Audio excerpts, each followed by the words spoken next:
it that before we disperse, we shall have revived hope and energy and opportunity. For these the world waits, and it is in our power to provide them.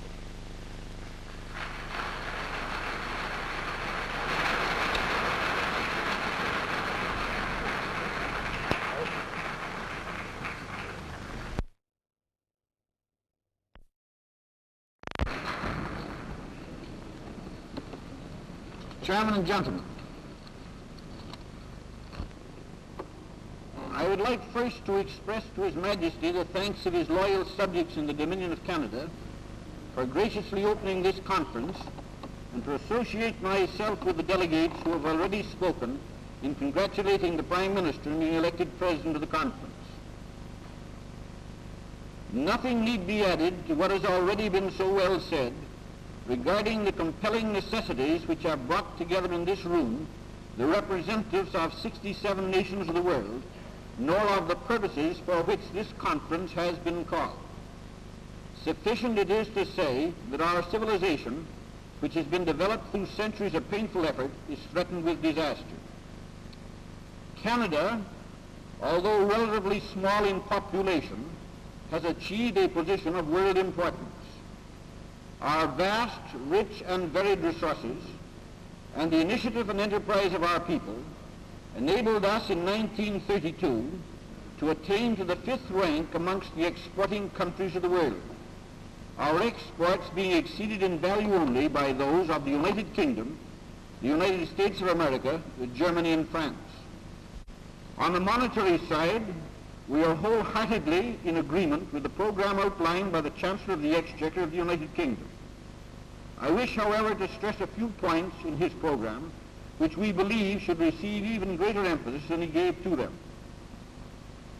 In the first place, I wish to urge with all the power at my command that the two greatest trading and creditor countries represented at the conference should, at the earliest possible moment, reach an agreement upon a de facto stabilization of their exchange rates.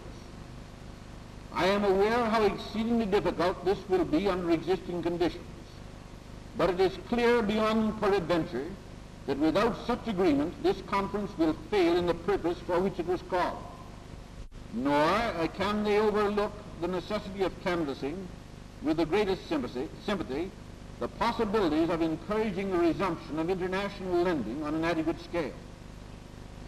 In the economic crisis, the debtor nations, confronted with the cessation of the flow of capital, were obliged to secure favorable trading balances in order to meet their contracts, and even the creditor nations, with the shrinkage of business, due primarily to the universal exchange difficulties, were also compelled to exercise specially rigorous measures of control over their own internal national economy.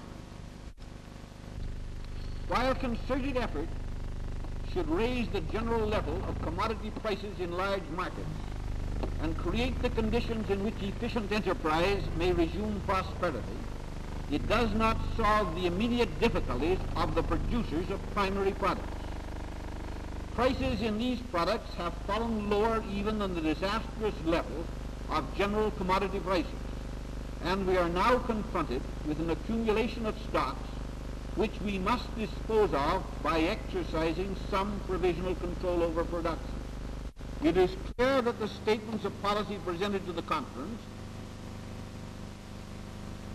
that we are generally single-minded in our recognition of the gravity of the world situation and of the causes of prevailing disaster.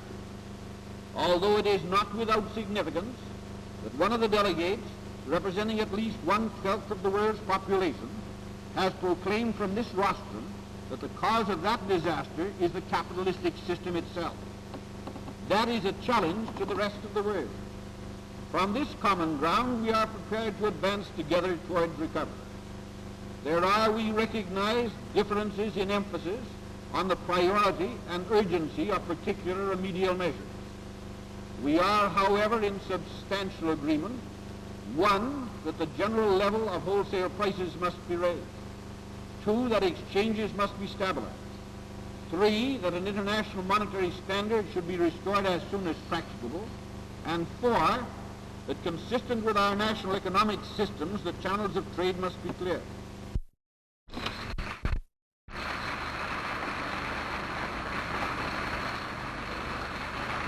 Sans prendre en même temps le soin d'assurer la balance des paiements ne fera qu'aggraver les barrières telles que les contingentements et autres restrictions que les pays importateurs ont établies pour protéger leur monnaie. Certains orateurs ont condamné d'une manière très juste, à mon avis, le nationalisme économique et la politique de l'isolement économique. Je crois qu'il n'est pas exagéré de dire que le monde, à l'heure actuelle, s'est réduit justement des exportations albanaises, d'où une réduction notable du revenu national et une diminution considérable des revenus de l'État. Indépendamment de cette difficulté financière inextricable, l'État a dû faire face à des dépenses considérables dues à l'installation de milliers d'immigrants albanais qui cherchaient un foyer dans mon pays. Il en est résulté un déficit économique et financier difficile de mon pays. L'Albanie est un des rares pays qui n'a imposé aucune limitation ou restriction aux importations, aux exportations de marchandises ou de... The whole panic-ridden world is looking to this conference for leadership with a program of basic relief, and every participant here must realize at the outset that distressed peoples in every land expect concord, cooperation, and constructive results from these proceedings. The success or failure of this conference will mean the success or failure of statesmanship everywhere, and a failure at this crucial time would long be conspicuous in history. It is universally agreed that economic calamity, with attendant losses, sufferings, and hardships unparalleled in our time, have for 3.5 years afflicted each nation and the world in common.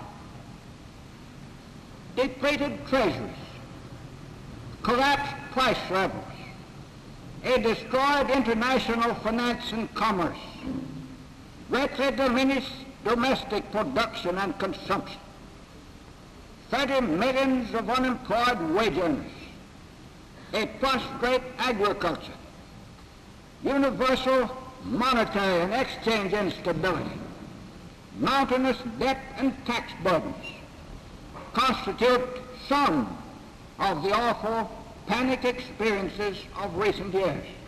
If, which God forbid, any nation should obstruct and wreck this great conference with the short-sighted notion that some of its favored local interests might temporarily profit, while thus indefinitely delaying aid for the distressed in every country, that nation will merit the execration of mankind.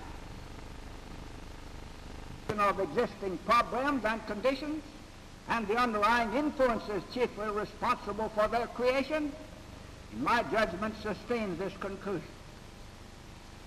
When every nation is visited by a disastrous panic, it is for the isolationist a mere coincidence. For him, no panic has an international character. Transaction has become almost an exception rather than a rule. Each country proposes to sell but not to buy, to export but not to import, and to get rich at the expense of the other. The inevitable effect of these contradictory practices, solemnly espoused by civilized nations since the war, has been to reduce to the lowest level all prices of primary commodities bought and sold in world markets, with similar effects upon commodity prices back in each country. the inability of peoples in different parts of the world to transfer goods in payment of balances across national boundaries naturally strains all domestic financial structures. Currencies and exchanges become unstable. These practices, offensive and defensive by the various nations, have forced business in every country to an artificial basis and in effect plunged the entire world into economic war and their hate-breeding reprisals and retaliations.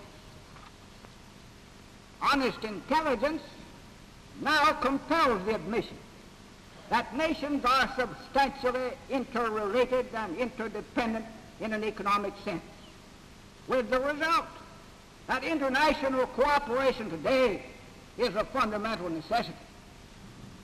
The opposing policy of self-containment has demonstrated its utter inability either to avoid or to arrest or to cure the most destructive depression in all the annals of business. Sufferings of peoples in every country have been so great that they can soon be aroused into aggressive support of such a wise and practical program as this conference may propose.